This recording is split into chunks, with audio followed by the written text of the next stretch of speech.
დიასამიძეები არიან მაგარი მებრძოლი ხალხი რა. პატრიოტი საკუთარი ქვეყნის და თითქმის სულ იბრძოდნენ თავიანთი ქვეყნის გულისთვის რა. ისინი ყოველთვის ცდილობდნენ რომ სამცხე საათაბაგო შეერთებოდა ქართლის სამეფოს რა, რადგან იცოდნენ რომ ასე უფრო უკეთესი იქნებოდა, ხო, მაშინ როგორც ვიცით გამოყოფილი იყო მაშინ სამცხე რა. 1558 წელს ქართლის მეფე ლუარსა პირველს დაუდგნენ გვერდში და აიღეს ჯავახეთი, ასევე მტკვრის აღმოსავლეთ ნაწილი. ამის გამო შემდეგ უკვე 1553 წელს შაჰ-თამაზმა ილაშქრა და დიასამიძეები დასაჯა, ზოგი მათი ნაწილი წაიყვანა ტყვედ რა.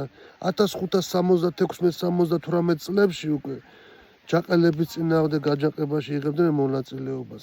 78 წელს უკვე ოსმალეთმა როდესაც დაიპყრო სამცხე ჯავახეთი, დიასამიძეების ნაწილმა უკვე ქართლში ამოყეს თავი, აქ შეაფარეს თავი და თანამდებობებიც დაიკავეს ხვათაშვილს რა.